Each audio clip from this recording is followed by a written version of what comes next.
My first guest, a dear friend. A man I've known for some 30 years. I call him Mr. Warmth. He'll be appearing this week, the week of June 6th at the Golden Nugget in Las Vegas, and then the July 4th weekend, he'll be in Bally's at Atlantic City. Busy. How he found time to come by here, I'll never know. Don Rickles.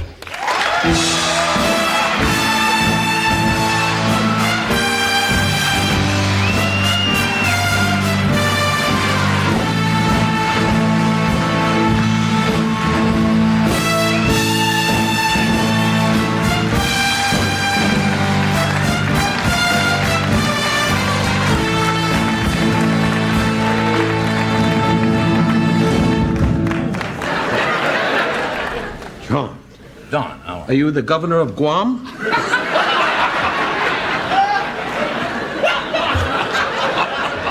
Aren't you getting a little older? I know your age. The prom's over. All right. I mean, It's summer. I know, but you're dressing like some Chinese yo-yo or something. You look like Hong Kong Charlie. Hong Kong Charlie. How you feeling, Ed? Very good, Don. Keep your name alive. Great. Thank you. You got heavy stuff going, but you're a good guy, and you know I love you, Ed. Thank you, Don. I'll testify to anything. Of course, I heard the news. You're the new host. I'm so glad. Why? I was backstage. Everybody's packing. It's a year. They got a year yet. Well, Everybody, guys say, what are you doing? I'm getting the hell out of here before he decides to come back. Well, where are you going to work when I leave?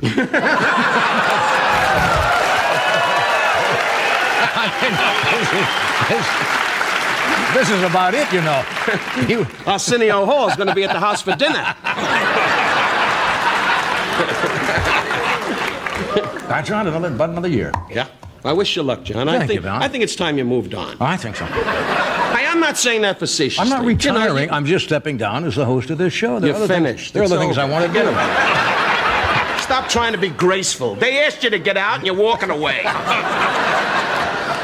Ed's staying on. That's his deal. Well, Stay on and take Severson with him with the funny jackets and hope they skyrocket.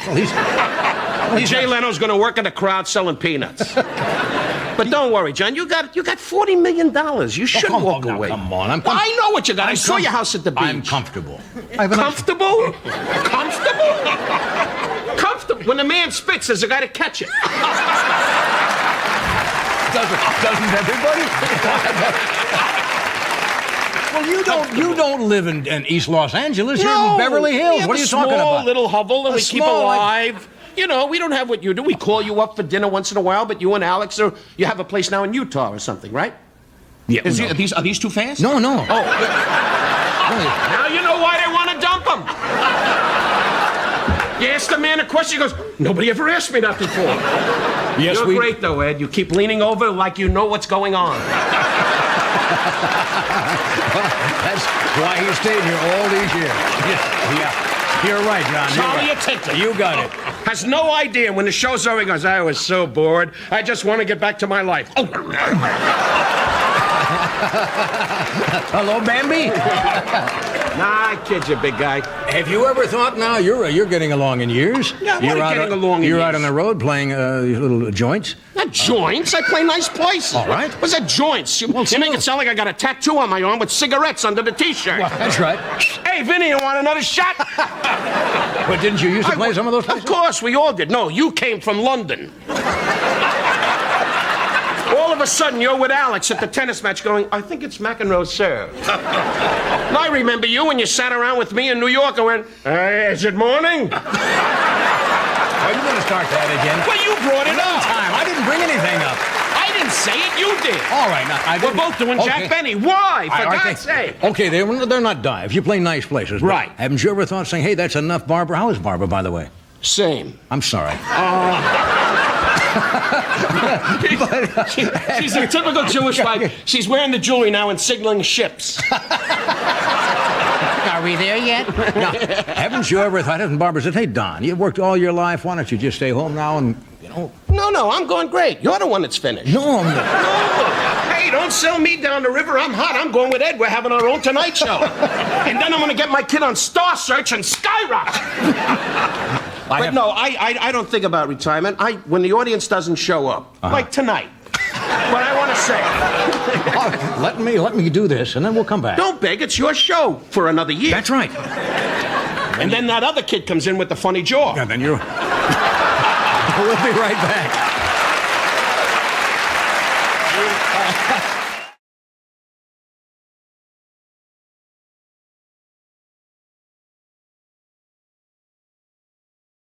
Here's one of the funniest gentlemen that I've ever met.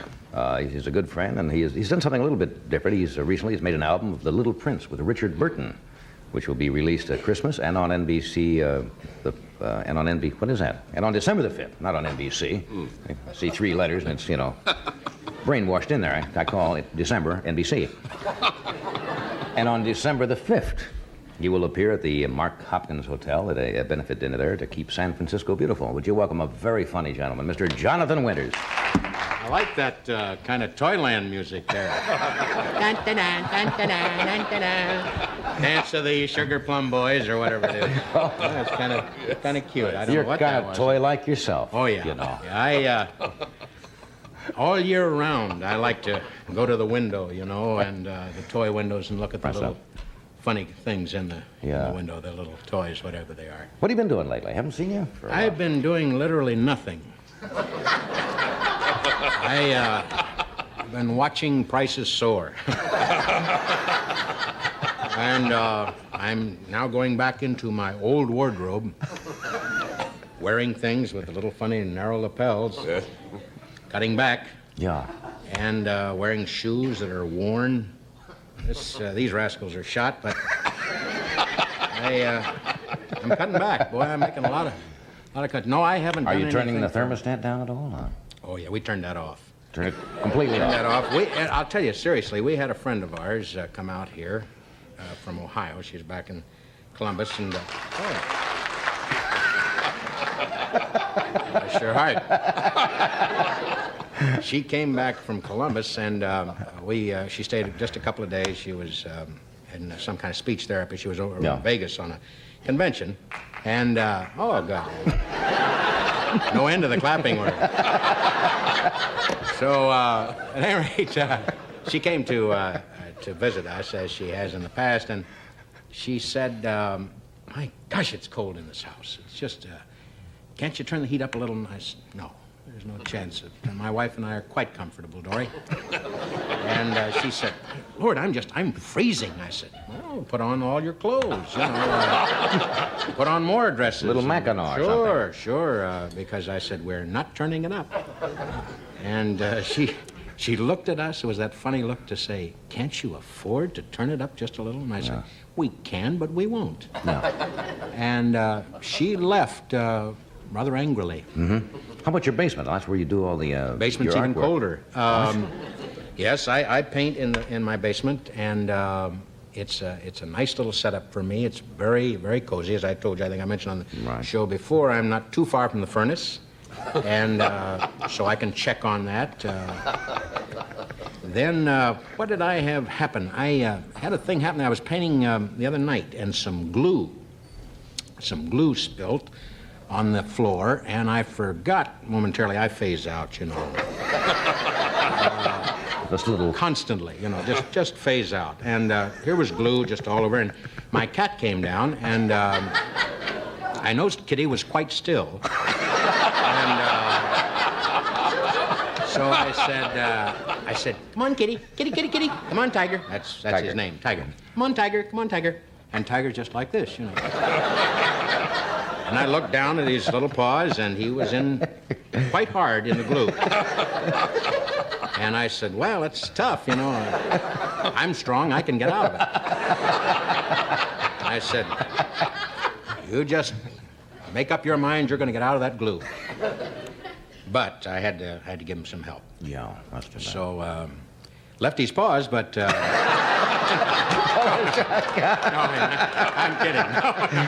Kind of a memento in the basement there, certainly. There are a lot of people there from the ASPCA saying, "Oh, that's terrible." No, I got the kitty out fine and cleaned his little paws thoroughly, gave him a thorough cleaning, and then proceeded to put on little booties on the kitty. Which is a little... Is that the only pet you have little around the project. house? Yeah, well, We have a cat and a dog now. We lost a couple of pets. But our dog, yes, we have a small dog who's just a cur. About 25, 35-cent dog. Very, very pleasant. It has about a 35-cent bark, you know. Did you pick him up at the pound or just? No, we didn't pick him up at the pound. We found him on a porch.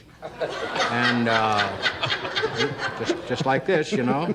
Walked up, picked the dog up, waved at the people in the house. And with the dog.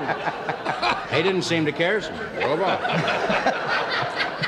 But it was an older couple. And, I just don't think they wanted any trouble. Yeah. Oh man. But no, that's about it. It just kids are doing fine. Yeah, my boy's looking for work, and I don't know what he's going to do. Has he decided yet? No, he's going to be 25 in February, and he goes from one unusual job to another. But he's a good boy, and I told him, I said, you know, hang in there, and I'm not going to give you any allowance or anything like that, just to sit around, you know, and smoke a funny cigarette and listen to Bob Dylan. So I said, you're going to have to hustle, you know. Start cracking. Oh, yeah, start cracking. And so he's out there, and he says, well, Dad, like yourself, I'm looking for some work. Yeah. Well, your work is about as much as you want, don't you? Well, yes, I really can't complain. I make a good living. I'm very happy. I really am very proud of the fact that I don't have any outstanding bills. There are a couple that I think, you know, we've got to look into soon. But, overall, I feel, you know, Pretty well covered. to my knowledge, there's nobody coming after me. You know. But no, I really can't complain. I complain like the bulk of the country, you know, Sure. about the economy and what's happening, our taxes and one thing. That's all very normal. But I really, at our age, you're 49 now, aren't you? Yes, that's true. Mm-hmm. So am I. At our As you age, said once on the show before, we're in that. in that final glide path. Yes. Think of that lady who was out here 105. That's That'll be interesting to see you doing the show at that age, Johnny. You and I, huh? Sitting here. You 105, me. Hi. Are you still in the basement here? Oh, don't get down there anymore. Too far to go. Oh, everything now is in one room. I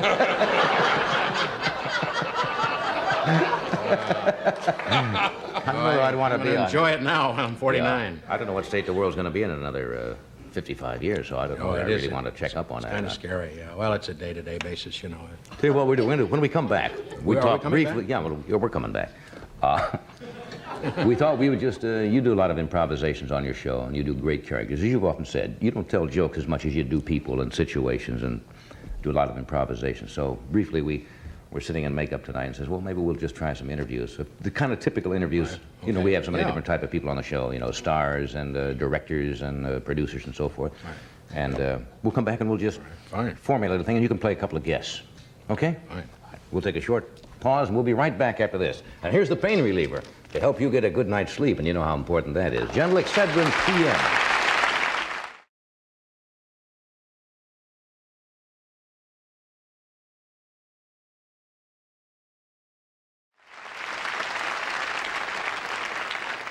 We're talking with former Governor Reagan, and during the break we were discussing, when I mentioned that I thought most people were not apathetic, I think they're confused, basically, because you hear intelligent people from both political parties or in the middle, conservatives and liberals, and they all seem to have different answers as to what is going wrong in the country. Some people say, well, let's let the government spend billions of dollars, and then some other people say, no more federal spending. Let's give the tax rebates. And the other intelligent people say, no tax rebates. We've got to do this and do that. So everybody is confused. How do you see the thing? How are we going to get out of this? Well, Slump. Johnny, I think that one of the things is that people keep looking to government for the answer, and government's the problem.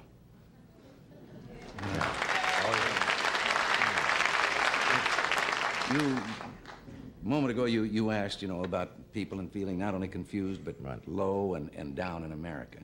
First of all, the American people, if they would just take a little inventory and look around, you triple our troubles, and we're better off than any other people on earth. And we've asked so much of government, and we've gotten in the habit over the last 40 years of thinking that government has the answers. There's very little that government can do as efficiently and as economically as the people can do themselves. And if government would shut the doors and sneak away for about 3 weeks, we'd never miss them. Now, if the people want to Anybody be you had cheered- in mind particularly? No, I said this while I was in government. Okay. Our biggest problem is that we have built a permanent structure of government, federal, state, and local. The permanent employees, and they've come to the place that they actually determine policy in this country more than does the Congress of the United States. Mm-hmm. There are 14.5 million public employees in the United States. That's quite a voting bloc. And the bureaus and agencies, now in Washington, I heard you talking earlier about some of the research programs. Mm-hmm. Well, there was a senator the other day, and he took up some pages of the congressional record. He was doing the same thing you were, listing all these crazy research programs and how much they were costing, and wound up his speech by introducing his own. He wants a study and a research of transcendental meditation. So, you know, there's a state senator in Michigan, and he just found out the other day they got a $93,000 study on whether chitlins are bad for you. And he said that as a fourth-generation chitlin eater, he figured that he could tell you how for 93 cents you could find out the answer to that. no, we laugh at those things, but they do happen, I guess. Oh, listen, you had some beauties and there's some others. What would you say if I told you about a study in which this was called the demography of happiness? And in this study, the government found out that young people are happier than old people. And they found out that people that earn more are happier than people that earn less. And they found out that well people are happier than sick people. That's good. Well, I'm glad This to was know that. $249,000 to find out it's better to be rich, young, and healthy than old, poor, and sick.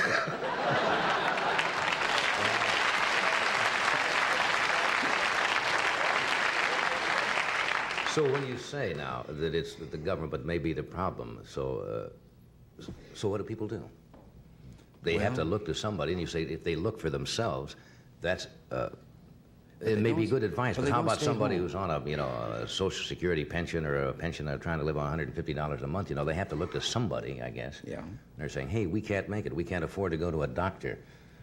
Well, 62% of the people can't stay home in an election and cure things, as we did in the last election. I just read this week on the radio. They dropped 300,000 voters from the Los Angeles roll because they didn't take the time to go to the polls in the last election. 300,000 It people. was the lowest percentage in history. Only 38% of the people voted in the national election. And this means that people aren't paying any attention to what... Well, here, a poll was taken recently that found out that only 46% of the people in the poll could name their United States congressman. But what was worse, 86% of those who could name him couldn't tell you a single thing that he represented or stood for.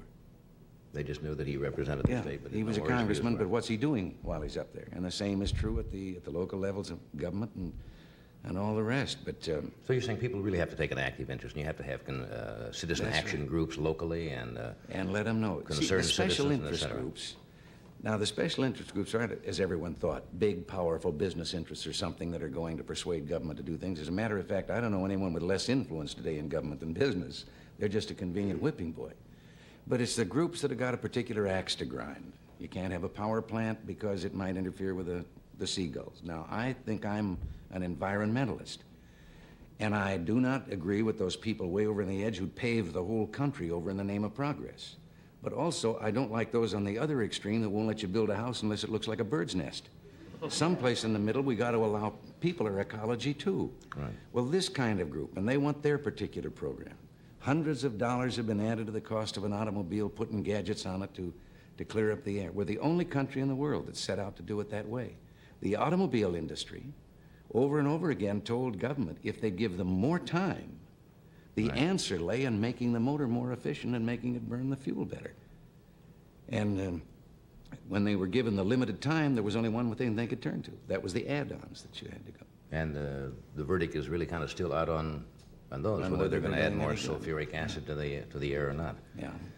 What do you think's going to happen? Now, you've been asked this question. I'm sure you knew that I might possibly bring it up tonight.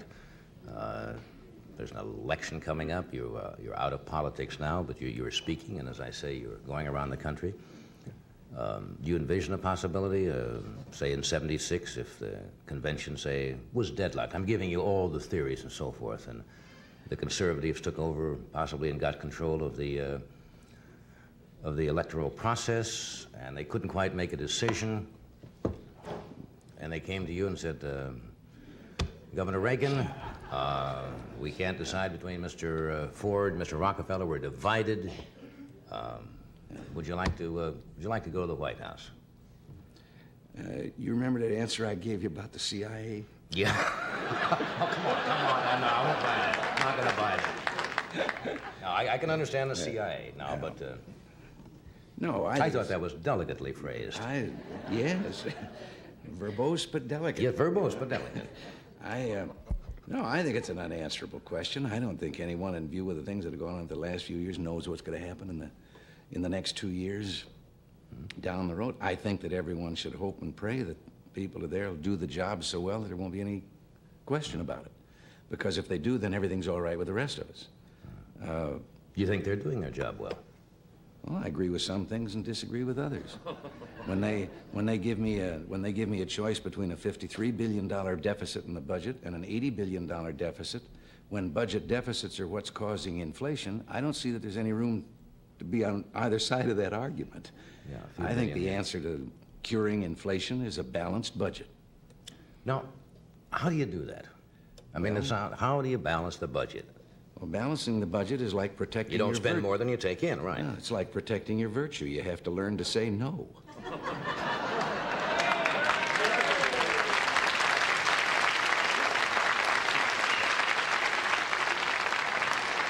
There's got to be another way. What's the second option?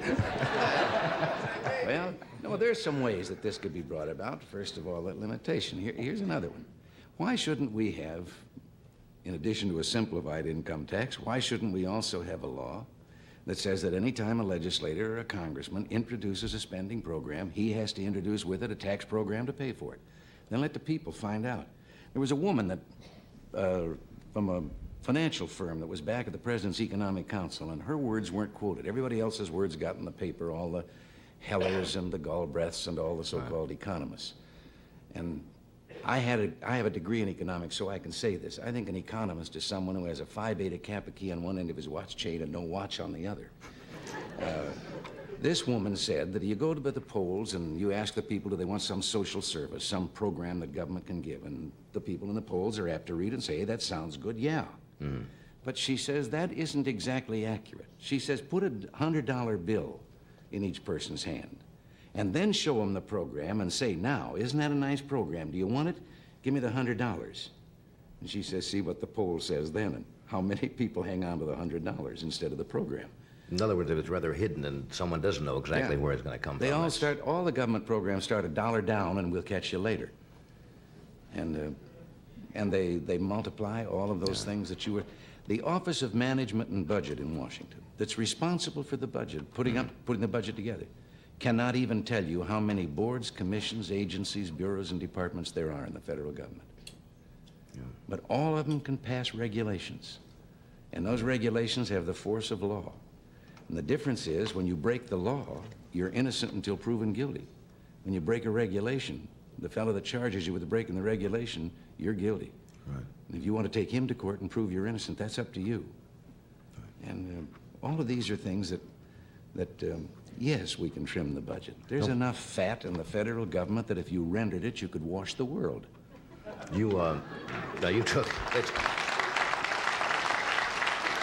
They took a poll of the American people the past week, and I think 78% or something, around 75% were opposed to more military aid to Vietnam and Cambodia and Southeast Asia in general.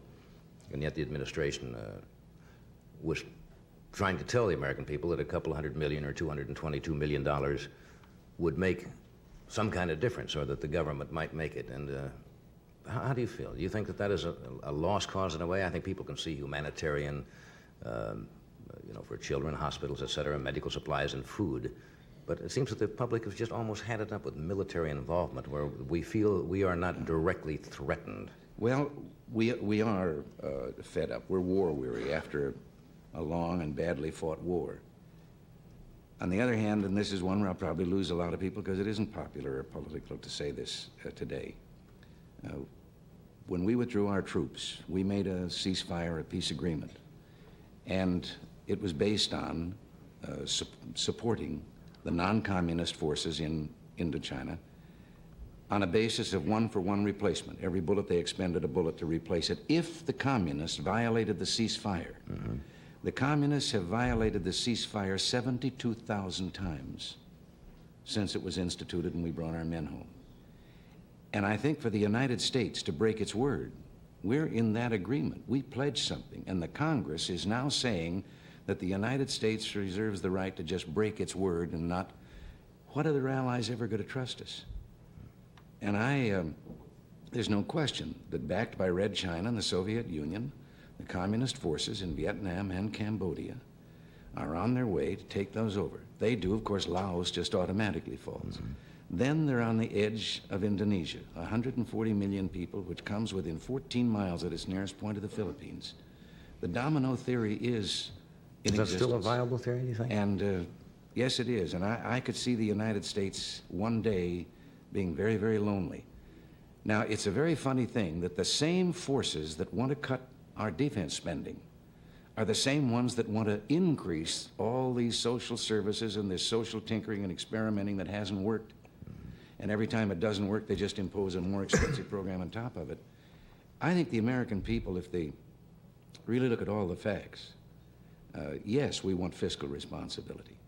But I think we also want a country that is strong enough at all times that we can say to any adventurous guys over there on the other side of the water, you better look twice, brother, before you start getting rough, that we can take care of ourselves.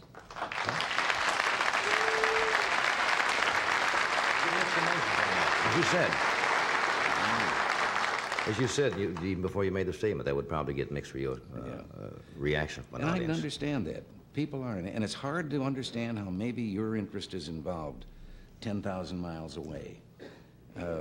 But Russia seems concerned that their interests extend all the way to Cuba and to South America, to Chile and to other countries of that kind. And they're the ones that have said they're going to impose their way of life on the rest of the world. We haven't said we want to do it to the rest of the world, our way. Let me ask you one more question before you go. Let us assume that there's a third party, that neither party seems to go. Yeah. You like this approach already, huh? And they're thrown into disarray, as they say, and a third party is formed. Would you think that'll ever happen in this country, where a third party will be a major type of alternate to what we have? Well, I'd still prefer to see a revitalization of the two major parties we have, because the two-party system has served us very well. Third parties have a notorious way of not being successful. Now, the Republican Party, some people say, well, that was a third party 100 years ago when it started. It actually wasn't. It was a second party. The Whig Party had shrunk and shrunk, and then the remainder of the Whig Party said to two other groups that had formed parties, hey, want to get together with us? They changed their name and called themselves the other party. And so it was, in effect, the Whigs just disappeared. It was a new second party. Maybe this is time. Maybe it's time for realignment between people who might find themselves in the wrong parties. Maybe there are some people still voting. I was a Democrat most of my life. I became a Republican only not too many years ago. And I had the pleasure of telling some of those people that are saying the Republican Party ought to broaden its base the other day that when I switched parties, I didn't do it because the two parties were alike. I did it because they were different. And I think that the two parties ought to stand up as to what they represent, what they stand for. A third party, they have a way of electing the wrong people because they simply divide themselves from the other forces that feel the same way, and then the other fella sneaks in. And it could happen that neither party would represent what the people want, and finally the people would take some action, do something about it. But I'd rather devote our effort to seeing if we can't find out what the present two parties stand for and which one we want to. But you don't see yourself, or do you see yourself as maybe as a part of that, active politically again? I certainly don't give up, do I? Yeah, you sure don't. I wish I could think of a good get-off line. I have Lawrence Spivak's old questions, you know, for this. Nancy, you know, said to say hello tonight. She thought it was great that we're both in town at the same time. You too, huh? I get that. Thanks for being with us tonight, really. It's a pleasure to see you again, my best.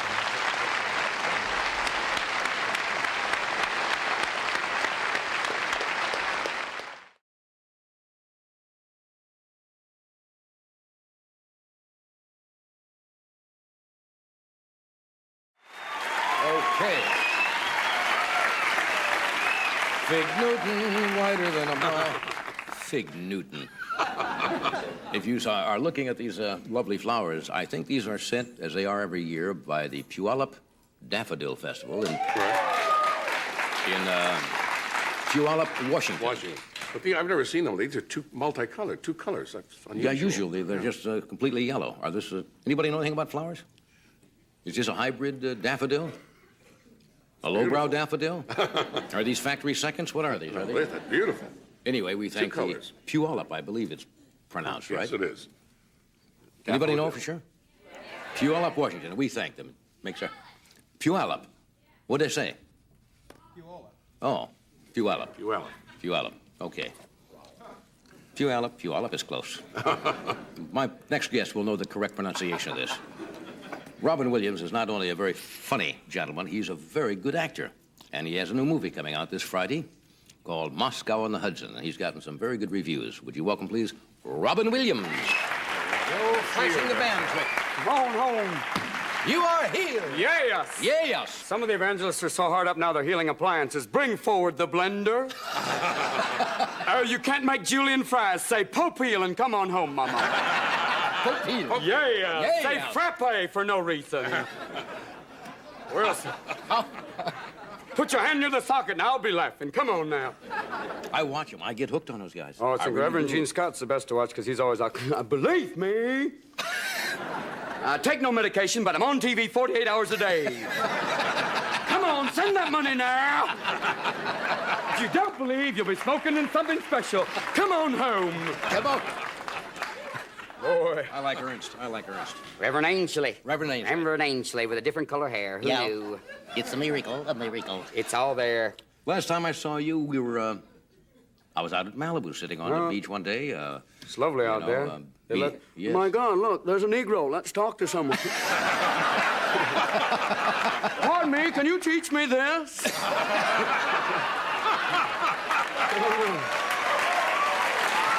It's incredible. Yeah, beat it. So anyway, I looked over and lo and behold, I was out there. there were you playing good father on the beach Yes, with my son. with your infant. Out there playing with the baby. Yeah. You don't hang out much at the beach, though. It's the first time I ever saw you. It was nice, though. It was nice to see a few of the houses left. Yes, after last The nice thing about living at the beach, at any moment, you can have a mobile home. Look, there goes Bob and Ted. We rent as a houseboat in the summer, actually. Oh, You hook onto it. You're looking good. Thank you, sir. This is a lovely suit for the Marquis de Suede. Whether you're having a meeting or simply tying yourself up. I don't know. This is, you pick out, Pick out my clothes? No, Yes. someone just goes, Here, buy this. Take a chance. I don't know. Put some pads in it, maybe. Look, lovely from Quasimodo, Sanctuary Jeans. I don't know. Look at these flowers, my God. Oh, no. Someone at Forest Lawn's going, where are the flowers?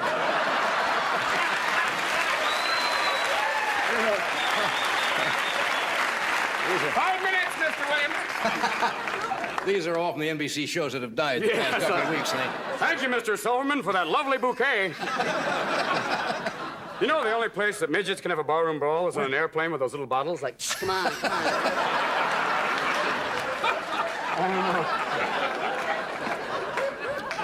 Well, it's nice to see you haven't lost your sense of propriety. Yes, my sense of decency. God bless us all. Yes, I thought now that you were a legitimate actor, Well, you would yes. come out like John Houseman, you In know. the theater, Yes, my the man, theater. Mr. J. Yes. God bless him. Real burgers. There's no meat anywhere near it. I saw him hawking something new the other night. He's busy. Busy man. Oil cars, I mean, Anything. suits. Anything if you need a vowel movement, call John. I'll accentuate anything. I'll sell it, they won't know why. Oh, God. The primaries today. It's going to be... Today, yeah. Are you hip current on politics? Not really. I'm watching the primaries. It's incredible that where's the beef was the main situation. That maybe they have the next phrase will be speak softly and carry a big bun. You never know. Yeah. I can't wait. I think they should abolish the primaries and just have like tag team wrestling. I'll be there. I'll be at Madison Square Garden. You can come on. No, I'm the king of the town. You stay away from me. Incredible. It's outrageous. All right, we'll take a break. When the league returns, come right back. We'll be here, folks.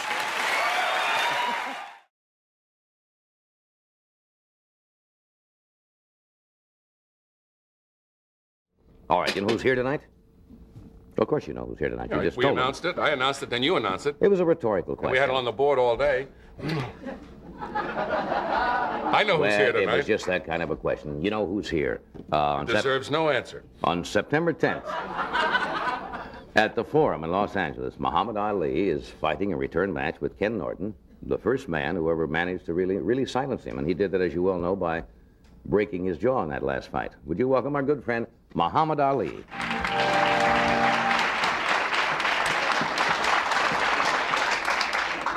Now, champ, let me ask you this. How's your old friend Howard Cosell, by the way? Oh, he's fine. Yeah. How you feeling? You've been... I'm feeling pretty good. I was wired Last time I saw you on a show, you were talking like this. Yeah, like a ventriloquist. I was wired up for about 4 weeks. It was supposed to be about 5, but I healed off faster than an ordinary fellow. Yeah. Yes, you probably would. Yeah. Now, you know, you like to talk. You know, you're a loquacious type of fellow, and you come on here and you've been with us a dozen times on this show at least. How does it feel to have the jaw waking wired up, going shut? into the hospital, and then they give you a needle, take the count from 10 to 1 backwards, and by the time you get to 7, you're asleep. Right. And when I woke up, I couldn't move my teeth. And I got a mirror, and all my teeth were wired, and I almost went crazy. Just the idea I couldn't talk. That is... But Sound like Ed Sullivan when you do that. I made it You pretty know that? good. I made it pretty good. Yeah, I know you did. Does it feel pretty good now? Yes, I have about 5 more weeks before I can take any punches on it, but I understand they usually heal ordinarily harder than they were at first. Yeah. Now, didn't you have a problem with a tooth Well, about 3 of my breaking or something? Or bottom what? teeth are out. And what happened was it made the jaw kind of weak. Plus, my mouth was open. I was clowning one time too many, and I got hit trying to talk Yeah. during the fight. Are you still talking to the opponent during the fight? I thought you gave that up. Well, sometimes I do, but I said something, and this is what happened in the whole fight period. It's not been serious and playing and not living according to my religious teachings like I know I should. And I only look at this as a spanking, and this will make me be more serious, train harder, and not take people for granted. Now, what didn't you do that you should have done?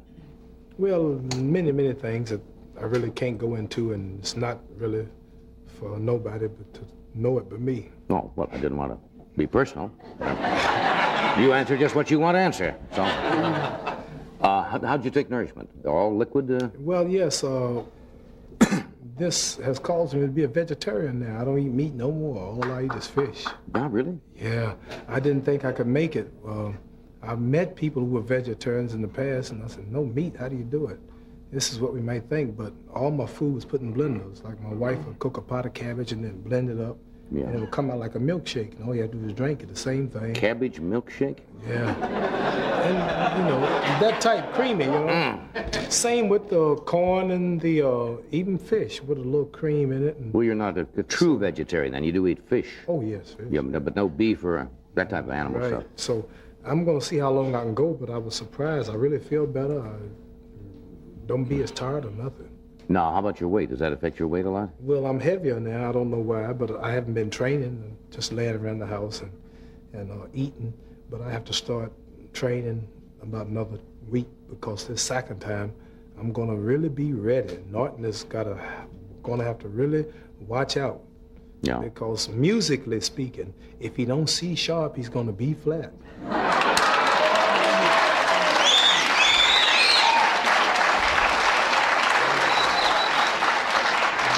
To think that's been inside you for 4 weeks with your jaws wired shut and you couldn't get that one out. What round in the fight did this broken jaw happen? Second round. It was a hard thing. That's incredible, and that you could even stay in a ring and have somebody hit you in the face with a broken jaw. I mean, that's just incredible. If I did knock him out, I realized at that point, I didn't know if it was broken or not, but my whole system was off, and it's a bad feeling. I mean, just to move your mouth, something just broke. And moving and missing a punch or throwing a punch, you could feel the jaw just jumping around. And I had to go 10 rounds without getting hit on that jaw again. And I was surprised the next day in the hospital watching the reruns that the fight was as close as it was. In the 11th round, the fight was even.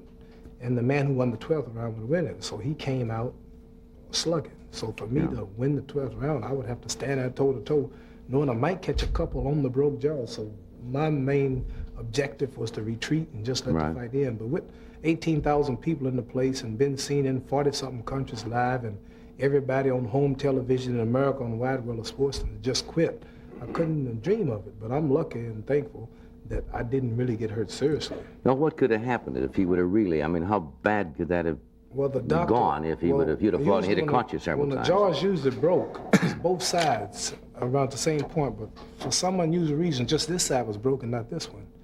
And if I'd got hit with a hard punch from a 215-pounder, from a 215-pounder right on the end that was broke, he said could mean death probably, because it would just completely tear that bone all the way around. Well, that's the first time you've really, in your career, even as an amateur and at any time, that you've really had an injury, essentially. Not just an injury. This is an injury that's the worst injury any fighter could have and still be conscious. And some of them have been knocked out, and some have died, but to still be conscious and have the pain and to have a broken jaw, and ain't no injury no worse. You know, I saw the repeat of the movie the other night with Kirk. I think we've talked about this on the show, but it still intrigues me because you're in the only sport I know, and a lot of sports writers wonder sometimes whether it's really even a sport, where two men come out and the express purpose is to injure the other man. I mean, in football, of course, the idea is to tackle hard and to knock him down.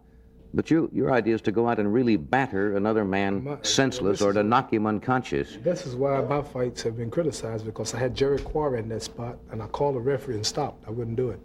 I had James Ellis in that spot. I had Buster Mathis. I had Floyd Patterson.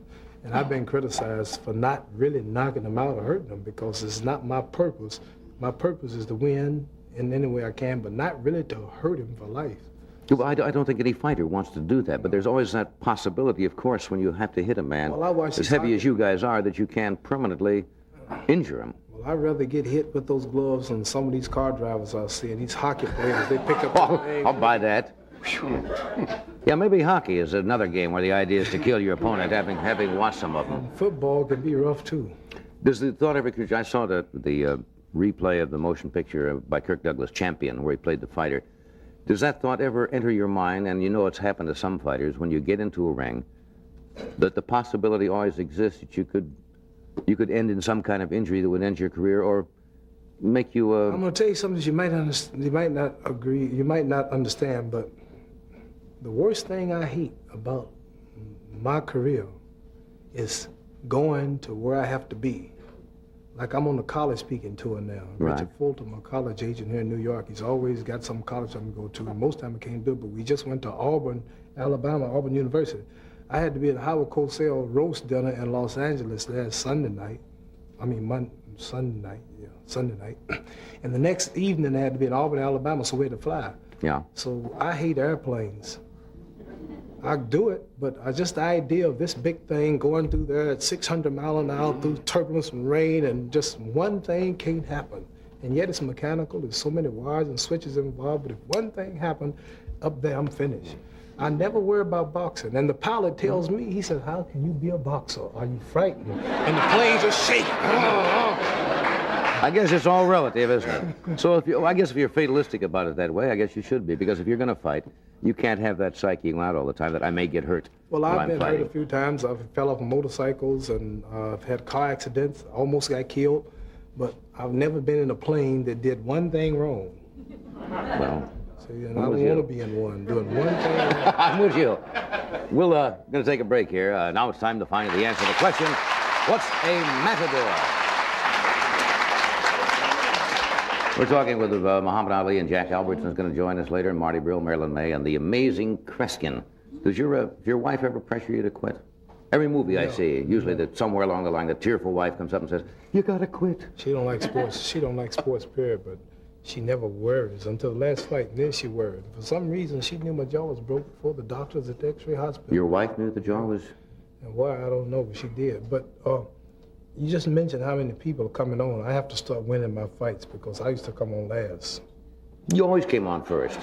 No, you always came on. Always came on first. For last. Champions always come on You first. used to have everybody come on and Muhammad Ali guest, and have everybody on first because everybody stays at home waiting to see me.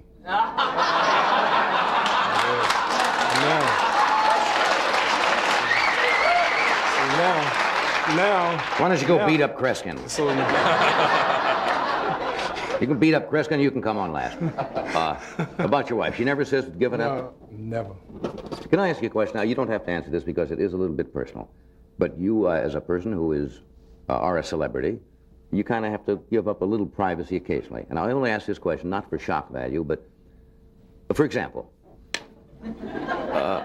and this goes way back in any athletic endeavor or wars. They used to say that the Romans, before they went into battle, the women could not be with the Roman soldiers before the battle. It weakened them. I've heard. That's true. You've heard. Now, I'm not, as I say, I don't want to be personal, but football players, they say we don't want women in training camps because it weakens the fire. Now, same with boxers. Do you have to stay virginal as it is before a fight? I was only answered as an academic question. I'm not trying to check into your personal life. A fellow as handsome as you are and as popular as you are, Johnny Carson. I imagine if you walk down the street in Cleveland or Washington, New York, and if somebody see him, I mean, every day he's in everybody's house. Who don't know Johnny Carson? I mean, do you have much trouble with girls when you go out and you're trying to... No, well, that's not the... Now, wait a minute.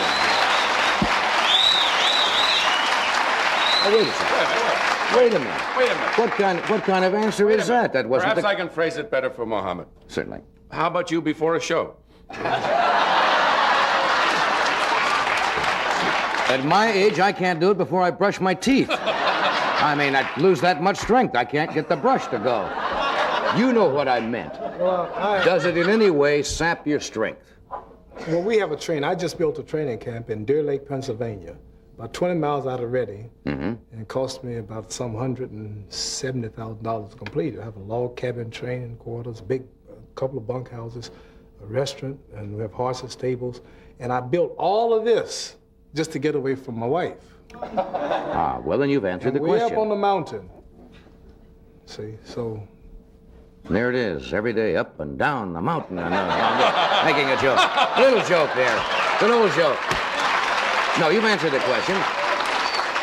No, it was an honest question. I didn't mean to really dig into your personal life. So you're predicting that you're going to win this? We have a fence around and wild dogs. What? Ain't nobody come in. So...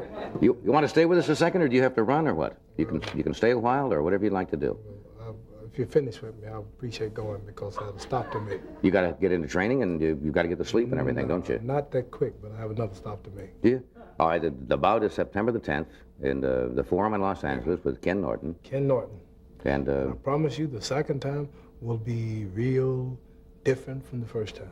Okay, that's promise. All right, take care of yourself. All right, thank you, champ. Take care.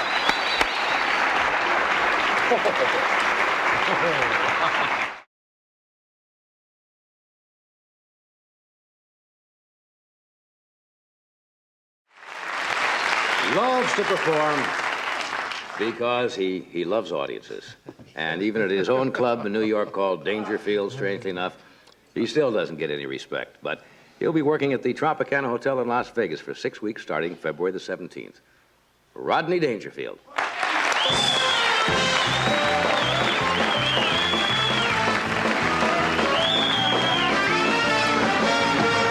What a crowd!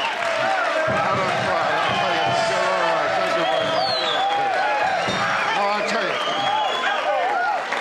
I'll tell you, I'm all right now. Last week I was in rough shape, though, you know? My wife's father, he moved in with us. Has an electronic pacemaker. Every time he sneezes, the garage door opens.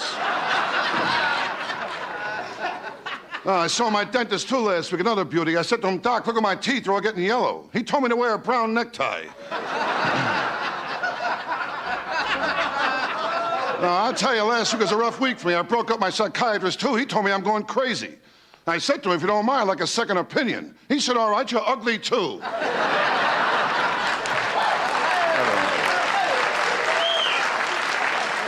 And then he told me to lay on the couch, face down. No, I tell you, on Halloween, that's when I know I'm ugly. I open the front door, kids give me candy. And girls, they don't like my looks either. Well, the other day, a girl was driving a one-way street. I yelled out, one way. She yelled back, no way. I don't know. I tell you, since I'm a kid, nobody wants me around, you know? I mean, the time I asked my old man, how can I get my kite in the air? He told me to run off a cliff. He did a lot of things, my old man. Oh, once on my birthday, he gave me a dartboard with automatic return. And my mother, too, she never breastfed me. She told me she liked me as a friend.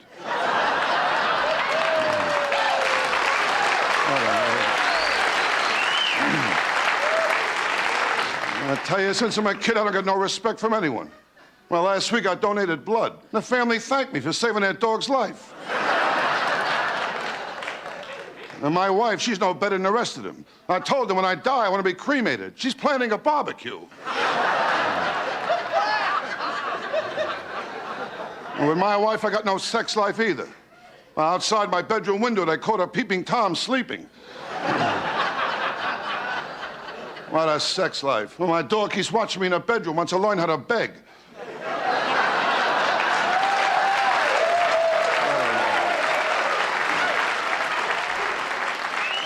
Yeah, my dog, that's another one. He taught my wife to roll over and play dead. Now, I'll tell you, my life, when she makes love to me, there's always a reason for it. Now, one night she used me to time an egg.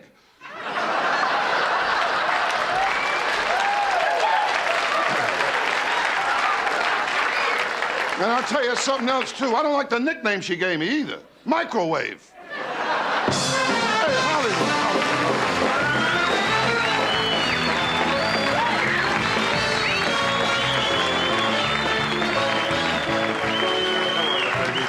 How are you?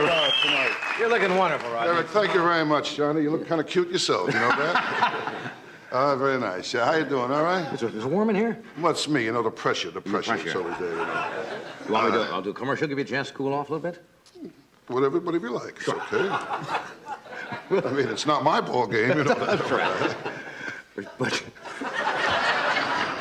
we'll do this. We'll return. We'll right after this, sure.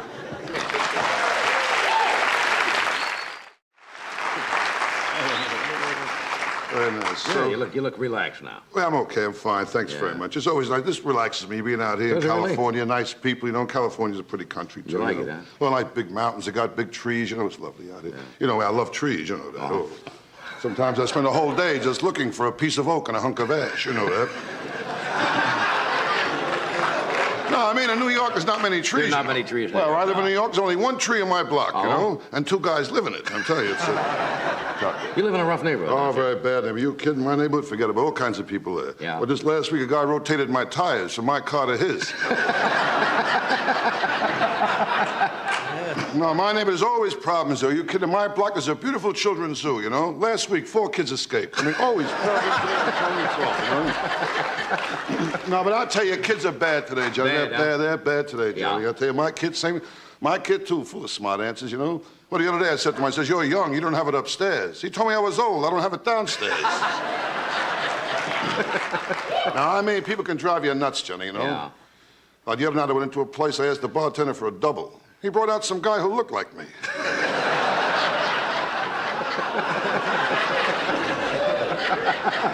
You gotta relax, that's the whole thing. That's right. I can't relax for that's the whole problem. You kidding my friend, the doctor, Dr. Vinny Boombach. He knows how to relax. Oh, yeah. I was going to ask you about him. I thought his name He's would doing come up. fine, doing fine. He's glad you brought it up, too. Yeah. He's doing fine, you know. Doing fine. He's busy, you know. His new book just came out. He has a new book? Big book. All about hamburgers. About hamburgers? Hamburgers, yeah. The book's entitled, She Was in Love with a Quarter Pounder Until She Tried the Whopper. It's a very good...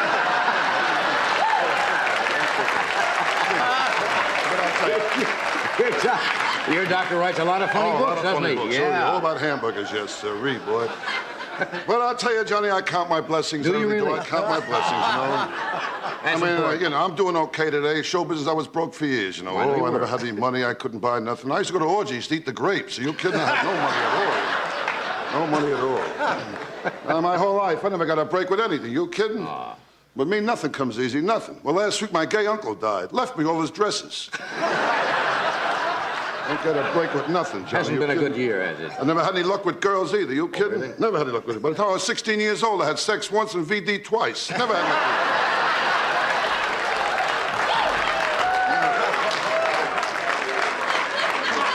it. When I was a kid, I never got girls. Never. Really? My friends didn't know, though. I fooled them, you know.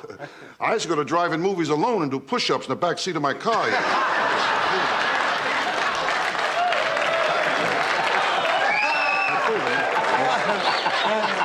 I mean, I got a girl here and there, but nothing, you know. Yeah. Nothing.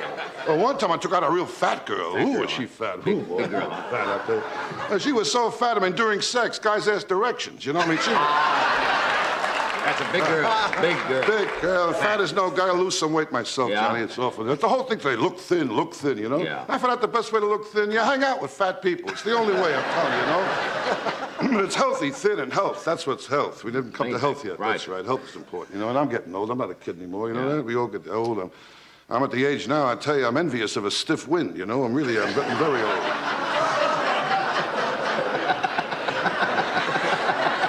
It's tough to work it out, you know? Yeah, of course, It's tough. you gotta It's take tough them to on the work it road, out, you know. I've been more depressed than ever lately, too, Are you Johnny. depressed? Very depressed. Oh, I'm sorry. Come on, laugh it up, will you? I'm very depressed. No, I'm very depressed. It's worse than ever. This depression, Yeah, go ahead. it's like a heaviness on top of me, Johnny. yeah? Oh, it's always there, this heaviness, always right on top of me, you know?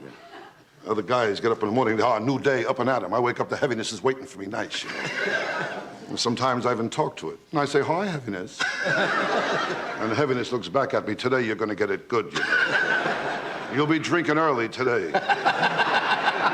And I don't want to drink because I'm a bad drinker, I'll tell you that, Johnny. When I drink the next day, I got to do two things. I got to try and locate my car, and I got to bring back the car I took. I mean, I'm a bad drinker.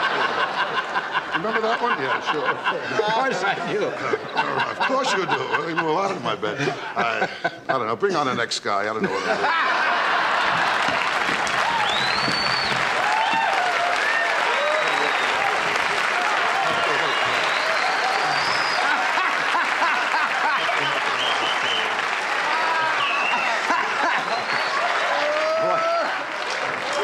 When you come to the end of the conversation, you come to the end of the conversation. A lot of guys taper off. Rodney doesn't fool around. Bring out the next guy.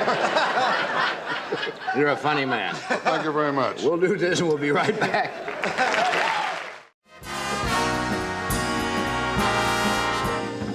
All right, my first guest tonight, folks.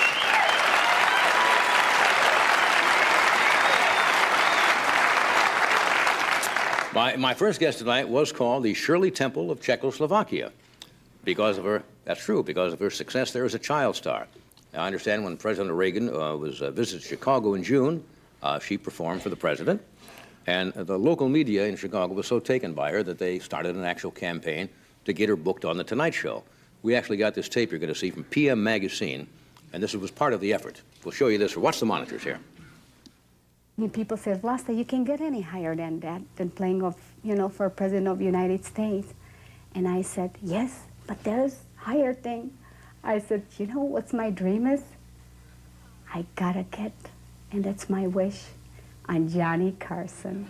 Here it is, the one, the only, Johnny Carson Polka. Let's welcome Vlasta. Come on, folks, and hear me out. What I have to say is all about your host, Johnny Carson is his name.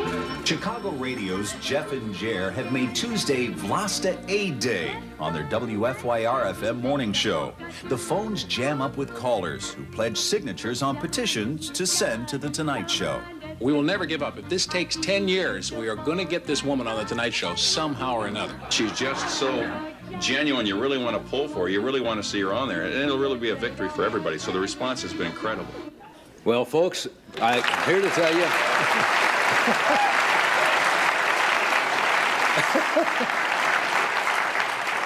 Well, I'm here to tell you, folks, that Vlasta Aid paid off. Would you welcome, please, the international queen of polka, Vlasta.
Show business.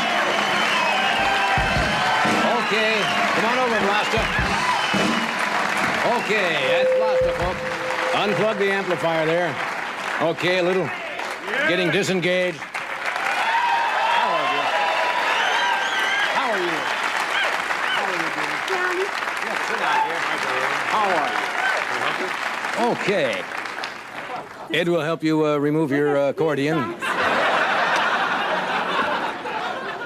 Is our official accordion remover here? Well, how are you? Oh, Johnny, you're so great. Now,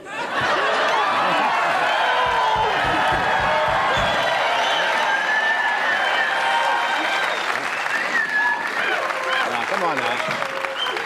I don't want people to think I booked you for any, sexual reason.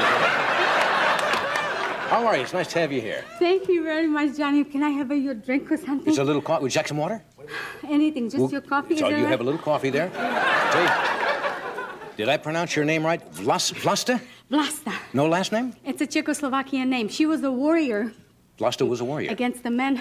I didn't know that. Yes. Yeah, but you'd use no last name at all, huh? I tell you why. I use it like Cher. Okay. Vlasta. Who was also a warrior against men.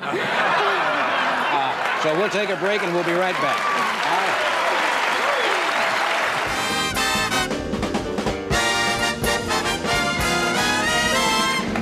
Okay, we are back. If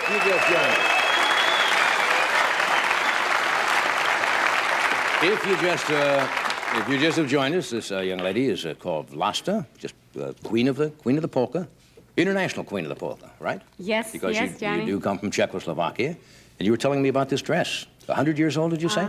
I want everybody to see it. All right. Very pretty. It's a costume. It's my mother brought it from the Museum of Did she? Czechoslovakia. That's very lovely. Is there a king of polka? Yes, Frankie Yankovic. Frankie Yankovic, you're right. Frankie Yankovic. You know, when I worked at WOW in Omaha, Nebraska, I announced the polka parade at 6 o'clock in the morning. Did you know a guy playing polka called Whoopi John Wilfert? I've heard of him, too. Yeah, right? Yes. Right. That one I remember. Yes. And his band will play. What? Hoopy John will fart and his band will play. That's right.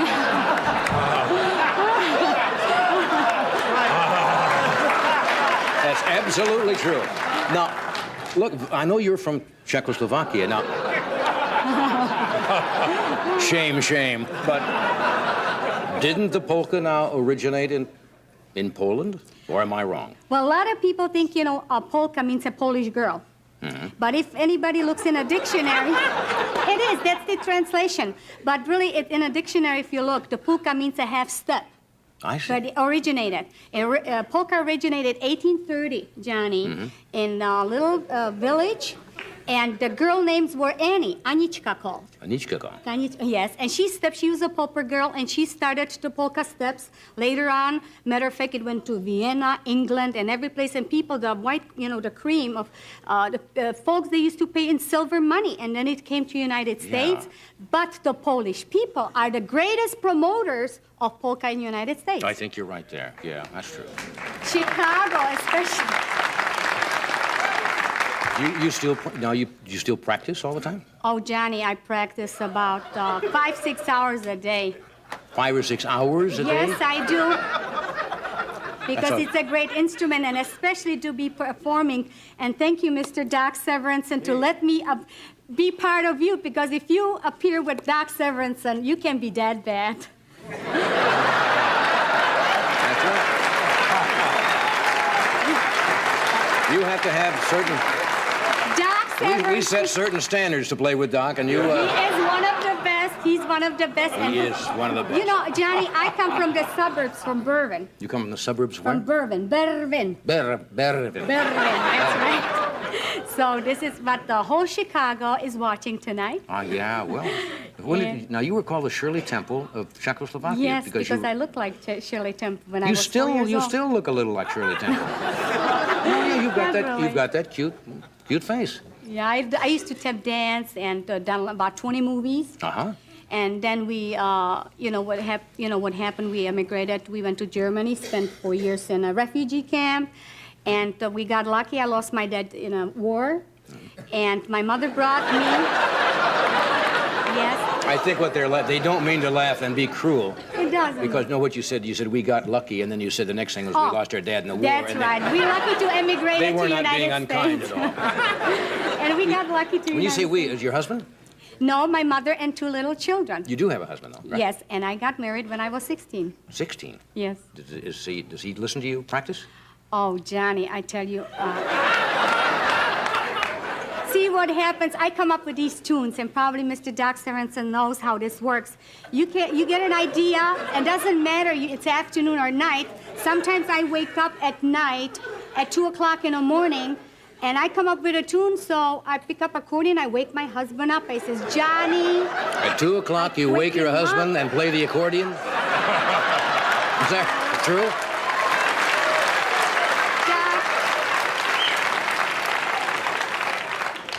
Doc, you told me I can call you Doc? See, he's not Mr. a medical doctor. Did he tell you he was a... Did he try that routine about being a medical doctor? No. Okay. No. We've had some problems here in the studio. So he must understand, too. You know, tunes come to you. That doesn't mean, 6 o'clock evening, are you going to write? No, it comes at night. So I wake up my husband. I says, honey, can you listen to this tune? So he gets up and he's listening to the tune. Sometimes he comes from work, and you guys are terrible. You either come from work, you read the news, watch the football game or baseball game, nobody can talk to you. So I wait when my husband takes a bath, and then I'll take my accordion, sit on a toilet seat, John.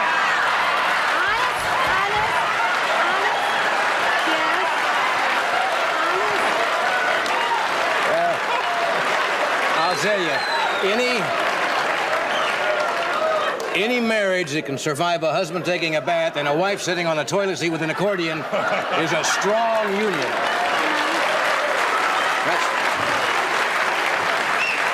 And especially Johnny, when I work on your lyrics, that was my hardest one, because Where did you compose that?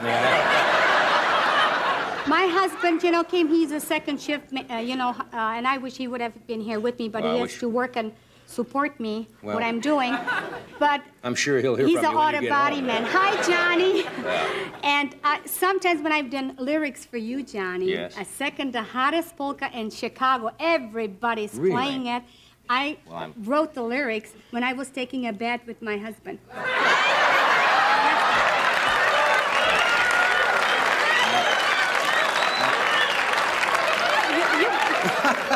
Did you have the accordion in there with you at the time? No, because my husband's name is Johnny. Ah. And this is what it is, so I practice on him and try to on you. I'm honored and flattered. Is this the number you're going to do for us, the next one? So or- I would like to say, Johnny, I wrote this song especially for Well. you. And I want to say thank you for Doc Severinsen to help me out, Well, make a great not anybody can work with Doc. And he's the top #1. And his band.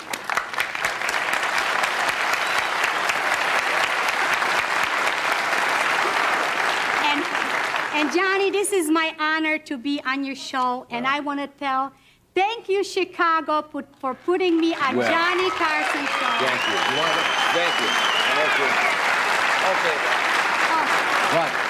Johnny, Yes. this song is especially the polka.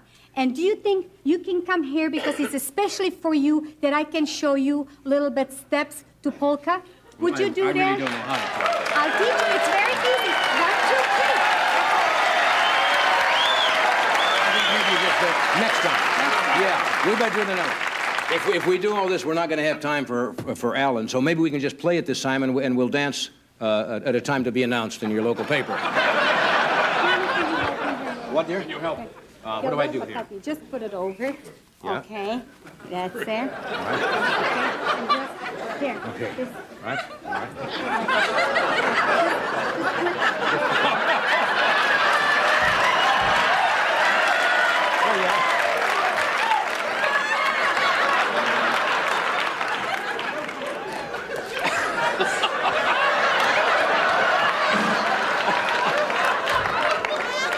That's a very dangerous instrument. No, we've talked long enough.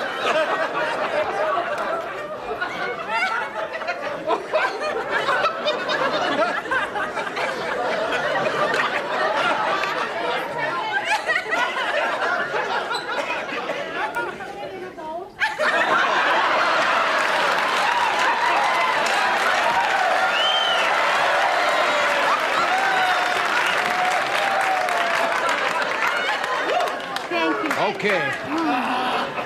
Get that thing cooking.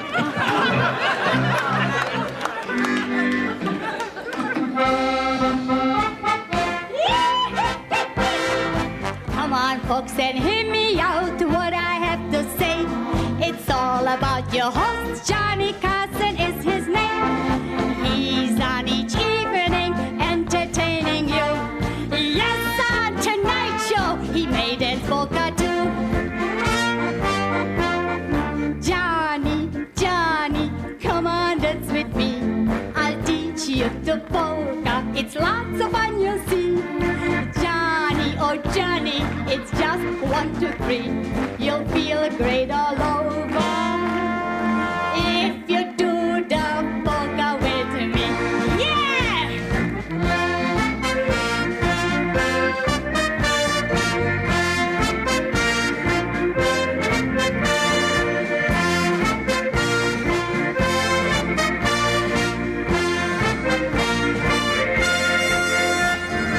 Johnny, Johnny, come on, dance with me. I'll teach you the polka. It's lots of fun, you see. Johnny, oh Johnny, it's just 1, 2, 3. You'll feel great all over if you do